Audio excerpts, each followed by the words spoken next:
Inspirators, it's Inspiring Vanessa here. Welcome back to my YouTube channel, and today's video is all about mental health. As you guys know, mental health is a very close topic to my heart. I've taken a break off of YouTube before in the past to look after my mental health. So I hope this video helps you and that you're all staying safe and staying positive, and let's get straight into this video.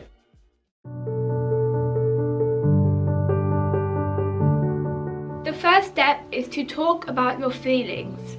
Talking about your thoughts and emotions may seem like the worst thing to do at first, but having somebody else aware of your mental state is going to give you a lot more support, and you definitely need it. Talking to a family member or even close friend about how your mental health is doing is definitely going to let you have more access to help and support. Bottling up all your inner thoughts and feelings is definitely not the right thing to do, and it certainly isn't healthy.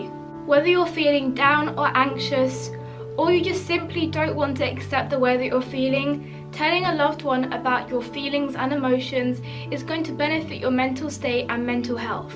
It is very common to feel down or out of character during these times. I know I've been feeling the same way.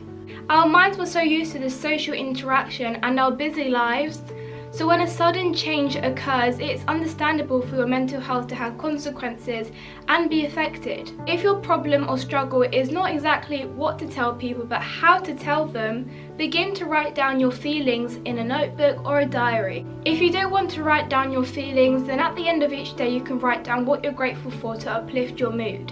This way you can register and look over your emotions so that soon you'll be able to speak to another loved one about it.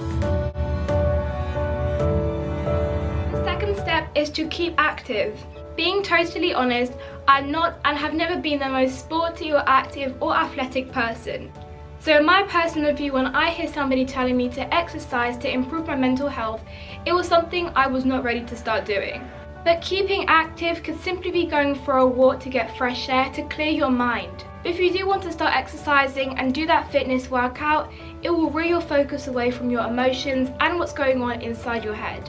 I know that if I'm working out, I'm certainly not thinking about anything that's going on in the world.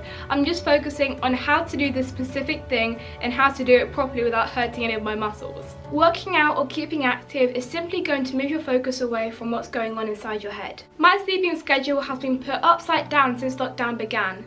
However, I know deep down in my gut feeling that if I stay in bed till 12 o'clock, I'm going to start feeling drained, lazy and tired. The smallest difference, like getting out of your bed at a good and standard time and getting ready, could change your mental state just at a click of a finger. Number 3 is to accept your flaws and then learn to love them. Talking from my own personal experiences, sometimes my flaws and my insecurities are the very thing that make my self-esteem plummet. The things that I may dislike about myself, whether that be my appearance, my physicalities, or just some parts of my personality, could be the very things that put me in such a dark place. In the day and age of social media and the 21st century, I am constantly on my devices to either create, film, or post content on my platforms. Or it could just be going onto an app or a social media platform to entertain myself and relax. However, it's become the new norm in society, especially amongst young people, to constantly compare ourselves to other people on social media and online. Sometimes I found myself looking in the mirror not liking exactly what I see or what's really on the inside.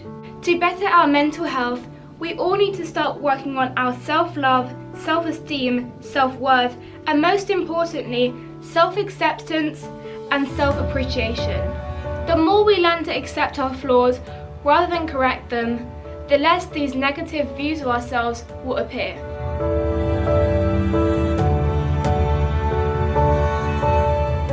Number 4 is to do something you're passionate about or something that you love. I know that whenever I'm feeling down, I'll do something that I love or something that will clear my mind. If you're feeling down as well, or perhaps you know and you're aware that your mental health isn't in a good place, try and do an activity that you know will uplift you and make you feel a bit happier. I like to clean when I'm stressed because it almost symbolises reorganising my thoughts and emotions. Or I like to read or draw to calm my mind. If I have things to do but I really don't want to do them and I'm very close to procrastination, I'll put on my headphones and listen to music or some inspirational podcasts that I know are going to make me feel more determined to do my work and do it straight away rather than later. It's seeking the problem and finding a solution to better and benefit your mental health. Number 5 is don't hide away from your mind. The absolute worst coping mechanism is to try and distract yourself from the reality of your thoughts and your mindset. I know that in the past when I've tried to look after and cope with my mental health, I've told myself false information to seemingly trick my brain into thinking that I'm okay, when in reality, deep down, that truth of my mental health and the reality of my thoughts and emotions is going to come out one way or another. Don't start believing that you're tired or that you're overreacting, when actually your mental health isn't a joke and it's not something you should just brush off your shoulders. It's extremely important and something we should all start prioritizing extremely more. The truth can be avoided but not stopped. The more you try and push your thoughts and emotions down, the more your mental health is going to suffer in the long run. This can also be known as a mental breakdown. The most important thing I've had to learn to understand, and that you should start to learn to understand more as well, is that it's okay to express your emotions and it's okay to cry. We are all human at the end of the day, and we all do have bad days.